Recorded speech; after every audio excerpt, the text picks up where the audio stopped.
Good morning friends. And जिन students का CTET का जो एग्ज़ाम है वो क्वालिफाई नहीं हो रहा है, ठीक है, क्योंकि आंसर की से आपको पता चल गया है, जिनके 88 हैं या 85 हैं, 82 हैं, तो बहुत सारी चीज़ें अब उनके माइंड में आ रही होंगी। And this video is for those only, ठीक है, क्योंकि जो क्वालिफाई कर गए हैं उनके लिए सबके पास कुछ ना कुछ प्लान है, कोई कुछ बताएगा, कोई कुछ बताएगा, लेकिन जो क्वालिफाई नहीं कर पाए हैं, जिन स्टूडेंट्स का क्वालिफाई नहीं हुआ है, उनके लिए कभी कोई बात ही नहीं होती।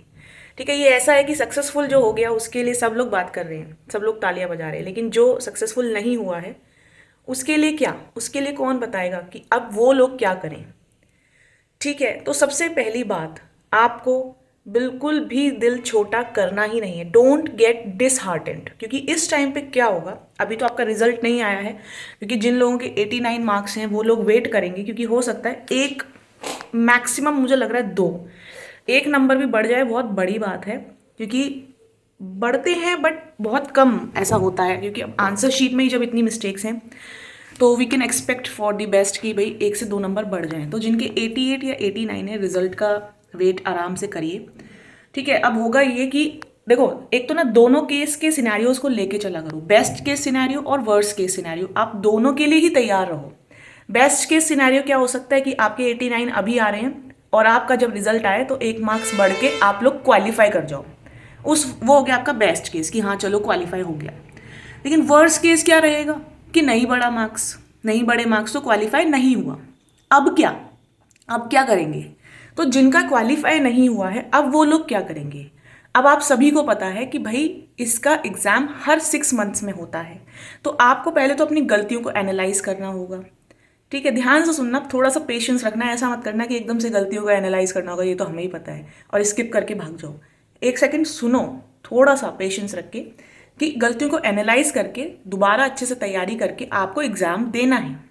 लेकिन मीन वाइल आपको क्या करना है, मीन वाइल, ठीक है, क्योंकि एग्ज़ाम तो अब जून में होगा, अब जो एग्ज़ाम होगा वो आपका जून में होगा, तो उसके लिए आपको क्या करना है, उस बीच में आपको क्या करना है? जो लोग ऑलरेडी किसी प्राइवेट जॉब में हैं, वेरी वेल, बहुत बढ़िया। ठीक है, जो लोग ऑलरेडी किसी प्राइवेट जॉब में हैं उनके लिए मैं ये सजेस्ट करूँगी कि वो अपने आप को और हायर लेवल तक ले जाने की कोशिश करें और अपडेट और अपग्रेड करें। और जो लोग अभी बीएड बीटीसी कर रहे हैं, मीनवाइल उनके इंटर्नशिप्स भी होंगे, ठीक है, तो उनको मैं ये सजेस्ट करूँगी कि आप लोग भी अपने आप को बहुत अच्छे से अपडेट करो, आप स्किल करो, जो एक्चुअल वर्ड में यूज़ करना चाह रही हूँ कि अपनी स्किल्स को अपग्रेड करो। ठीक है, जैसे कि स्पोकन इंग्लिश पे वर्क करो, टेक्नोलॉजी से, टेक से भी बनो, यानी कि आपको computer, mobile, chat GPT, AI का यूज़ प्रॉपर अच्छे से आना चाहिए। पीपीटी आप यूँ बना दो, वर्ड पे यूँ काम कर दो, ठीक है, तो उससे क्या होगा, आपके लिए प्रोफेशनल जो ग्रोथ है, आपके लिए जो अपॉर्चुनिटीज़ हैं वो ज़्यादा बढ़ेंगी। ठीक है, कई बार ऐसा होता है, हम कहते हैं ना कि मतलब कोई बहुत क्वालिफाइड पर्सन है लेकिन उसको स्किल्स नहीं है अगर, तो वो लैक कर जाएगा। लेकिन अगर आपके पास स्किल्स हैं, कम्युनिकेशन स्किल्स हैं, ठीक है, कॉन्फिडेंस है, तो आप कभी भी कहीं लैक नहीं करोगे। तो ये जो आपके पास 3 महीने हैं, जनवरी फरवरी मार्च, क्योंकि अप्रैल से स्कूल्स के न्यू सेशंस स्टार्ट होंगे, तो जब वो न्यू सेशंस स्टार्ट होंगे, मीनवाइल आपको अपना अच्छा सा इम्प्रेसिव सा रिज्यूम बनाना है। ठीक है, अब उस रिज्यूम में आपको एआई की वर्कशॉप भी इन्वॉल्व करनी है ताकि वो और इम्प्रेसिव लगे। फ्री ऑफ कॉस्ट, जब भी आप यूट्यूब स्क्रॉल करते हो, फ्री ऑफ कॉस्ट आए दिन कोई ना कोई वर्कशॉप होती रहती है, वो एक वर्कशॉप ले लो, उस वर्कशॉप में जो टूल्स बताए जाते हैं उनको लिख लो कहीं किसी पेज पे, तो आपके रिज्यूम में वो वर्कशॉप ऐड हो जाएगी, थोड़ा अच्छा लगता है। और कहीं भी किसी स्कूल में जाते हो, रिज्यूम ड्रॉप करते हो, उसके अंदर जो एक्सपीरियंस वाला कॉलम है उसमें फ्रेशर मत लिखो, फ्रेशर मत लिखो, एटलीस्ट 6 मंथ्स का एक्सपीरियंस डाल दो, क्योंकि आपने ऑलरेडी बीएड में कोई ना कोई इंटर्नशिप करी होगी ना, बीटीसी में कोई ना कोई इंटर्नशिप करी होगी, तो आपको एक्सपीरियंस तो है। ठीक है, माइक्रो टीचिंग भी करी होगी, 6 मंथ्स का मिनिमम एक्सपीरियंस डाल दो, आपको है, मान के चलो कि हाँ है हमें। अब वो बोले कि कौन से स्कूल में करी, जनरली ये क्वेश्चन पूछा नहीं जाता, लेकिन अगर पूछा जाए तो बता देना, घर के आसपास कोई छोटा स्कूल हो तो उसका नाम ले देना। अब बोले कि वहाँ से क्यों छोड़ा, कि मैम ग्रोथ चाहिए और प्रोफेशनल ग्रोथ के लिए छोड़ा, बस इतना सिंपल। ठीक है, अब वहाँ कितना स्टाइपेंड मिलता था ये कोई नहीं पूछता, और जो पूछ रहा है फिर वो प्रोफेशनल नहीं है।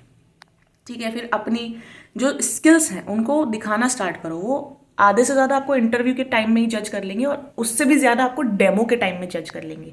ठीक है, फिर आपका मेन जो रहेगा वो डेमो रहता है, डेमो में अगर आपने अपना बेस्ट दे दिया तो समझ लो यू विल गेट सेलेक्टेड। ठीक है, क्योंकि ऐसा होता है कि मेरे साथ क्या होता है कि जैसे स्कूल्स में जनरली अगर मैं जाती हूँ तो ईजिली सिलेक्शन हो जाता है। प्रॉब्लम ये आती है कि मैं स्कूल में कंफर्टेबल नहीं हो पाती हूँ, क्योंकि उसके अकॉर्डिंग जब चीज़ें मुझे करनी पड़ती है ना, सुबह जल्दी उठना, फिर तो वहाँ पे मैं थोड़ा सा लैक कर जाती हूँ। सुबह जल्दी उठो, भागम भाग रहती है पूरी, तो वो चीज़ की प्रॉब्लम होती है, बाकी कोई प्रॉब्लम नहीं है। क्योंकि रिज्यूम आपका इंप्रेसिव होगा, पहली बात रिज्यूम। दूसरा हार्श रियलिटी है बट सच है कि पर्सनालिटी, सबसे पहला इंप्रेशन आपको वो देख के ही बना लेंगे।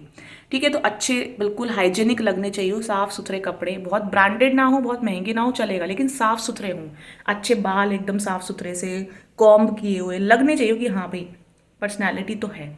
फिर जब जाके आप डेमो दो, तो जो आपका सब्जेक्ट है उस पर जो ग्रिप है, प्लस जो कॉन्फिडेंस है और जो कम्युनिकेशन स्किल्स है, वो ऐसी होनी चाहिए कि उनको लग जाए कि हाँ भाई ये बच्चा है हमारे काम का, इसको रखना ही रखना है। फिर वो आपको सैलरी ऑफर करेंगे, आप चाहो तो नेगोशिएट कर सकते हो, और एल्स अगर आपको लगता है कि अभी इतना ही बहुत है तो आप उसमें काम करो। तो अभी के लिए जिन बच्चों का सीटेट क्वालिफाई नहीं करा गया या नहीं हो पाया है, उनके लिए बेस्ट सजेशन जो है वो यही है कि आप लोग तैयारी भी करते रहो साथ साथ, और आप खुद पे टाइम लगाओ, खुद पे इन्वेस्टमेंट करो, खुद की पर्सनालिटी इंप्रूव करो, खुद की स्किल्स को अपग्रेड करो, अपनी स्पोकन इंग्लिश पे काम करो, टेक्नोलॉजी जो है टेक सेवी बनो। आज के टाइम में सबको पसंद है कि भाई एकदम फटाफट से कोई भी चीज़ जो कंप्यूटर वर्क है या मोबाइल पे, आजकल तो मोबाइल पे लोग पीपीटी वर्ड फाइल बना लेते हैं। तो ये सारी चीज़ें बहुत ज़रूरी हैं। इन 3 महीनों में आप खुद के ऊपर काम करो, सीटेट की प्रिपरेशन करते रहो साथ साथ। ठीक है, एंड डोंट गेट डिसहार्टेंड। बहुत सारी चीज़ें आपको अभी सुनने को मिल रही होंगी या मिलेंगी जब रिजल्ट आएगा, जिनका क्वालिफाई नहीं होगा कि इससे तो हो ही नहीं सकता, तेरे से तो नहीं हो सकता, पेरेंट्स बोल सकते हैं, रिलेटिव्स बोल सकते हैं, फ्रेंड्स बोल सकते हैं। अब वहीं पर आपको डील करना आना चाहिए कि एक्चुअली में फेलियर से डील कैसे करते हैं। और ये बहुत बड़ा कोई फेलियर नहीं है, बहुत छोटा सा फेलियर है, लेकिन इससे भी बड़े बड़े फेलियर आपकी लाइफ में आएंगे। तो कैसे डील करना है लोगों के साथ, ठीक है, कैसे डील करना है अपने थॉट्स के साथ, कैसे खुद को स्ट्रांग बनाना है और ज़्यादा, यहीं पे आपको, यहाँ से आपका जो काम है वो शुरू होता है। ठीक है, जिन्होंने क्वालिफाई कर लिया वो तो रिलैक्स हो गए, लेकिन जिनका क्वालिफाई नहीं हुआ है, अगर आपका क्वालिफाई नहीं हुआ है तो अब आपको रिलैक्स नहीं होना है, आपको सोचना है, अपने गोल्स को लिखना है, उन पे काम करना है। हर रोज़ आपको थोड़ा थोड़ा थोड़ा थोड़ा करके अपने ऊपर काम करना है। अपने आप को अगर आपने हर रोज़ 0.01% भी बेहतर बना लिया ना, तो दैट इज़ गोइंग टू पे यू, वर्थ यू। 3 महीने बाद जब आप जाओगे, अप्रैल में रिज्यूम्स ड्रॉप करोगे, अपना इंटरव्यू दोगे, अपना डेमो दोगे, तो वो दिखेगा कि ये 3 महीने जो आपने बात अपने ऊपर इन्वेस्टमेंट करी, वो आपको वहाँ पे रिजल्ट दिखेंगे। प्लस लोगों से कम्युनिकेट करो, ठीक है, चाहे टेलीफोनिक कॉन्वर्जेशंस करो या फिर फेस टू फेस मिलो, but try to have conversations. इसको नेटवर्किंग बोलते हैं। तो नेटवर्किंग करना बहुत ज़रूरी है। नए नए लोगों से मिलो, बातचीत करो, समझने की कोशिश करो। जो आपका ब्रेन है वो ओपन होता है उन सब चीज़ों से। ठीक है, कुछ ही गिने चुने से अपने लोगों में मत रहो कि 2 दोस्त हैं इनमें ही रहना है। नहीं भाई, एक्सप्लोर करो, there are many things to explore.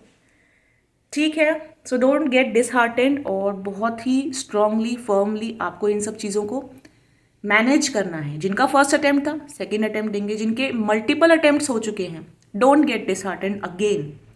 ठीक है, बहुत अच्छे से आगे चल के फिर से मैनेज करनी है चीज़ें, एंड साइड बाय साइड कोई साइड हसल अपना शुरू कर लो। ठीक है, so okay, all the very best for your future life, and bye bye, take care friends. And please अगर आपने ये वीडियो को यहाँ तक देखा है तो सब्सक्राइब ज़रूर कर दीजिए, फ्री है, okay, and I am nothing without you guys, so please subscribe this channel. Thank you so much.